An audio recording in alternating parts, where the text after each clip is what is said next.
Sali Bonani viewers, Iyale Mukela to today's episode of Load Shedding, a show that exclusively focuses on current affairs pertaining to the African continent. Today is yet another controversial story that comes from the country of Zimbabwe. It is a bit of old news, so to say, but I thought I'd share it with you. My name is Kees Kibinda. Zimbabwe is one of the most literate countries in Africa, if not the most literate country, with over 90% speaking and writing the Queen's English. You know, I'm curious as to whether they played the game Hangman back in school to practice their vocabulary. We all know the game Hangman, right? Well, recently it has come to light that a job offer has been vacant for quite some time for a different type of hangman in Zimbabwe. It is reported that former Justice Minister and former Vice President Emmerson Mnangagwa was reluctant to have it filled because of his opposition to the death penalty. Now that he is persona non grata, who knows whether the position will be filled or not? In the publishing of the article that I read, over 50 people had applied for this job position, including women.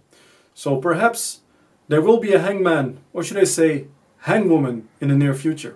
You know, I wonder what these people write in their CVs and application letters that they send in for this job position. Would they say that this job would help them to hang in there until they get another break? Now hold on there for a minute, hold your horses, and let's not lose our heads here getting angry at these people for applying for this job position. Because let's not forget that the economical situation in Zimbabwe is once more quite dire, and people need a stable job in order to sustain their families. On top of that, in the past 12 years, there hasn't been a single hanging done in Zimbabwe, and I don't think this is going to change at any point in time in the near future.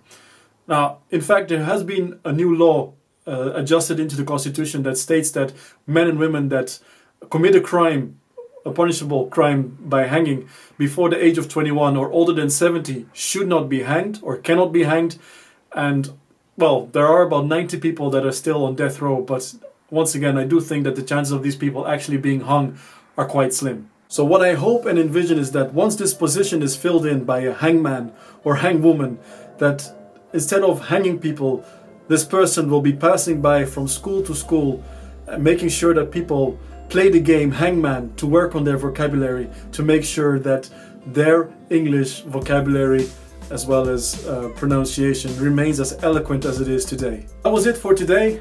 I hope you enjoyed it. I'm curious to know what you thought of the story. Let me know in the comment box below. As usual, please subscribe to me on my platforms, and that will be on Twitter, Facebook, and of course on YouTube. My name is Kees Kibinda. Until the next time, bye-bye.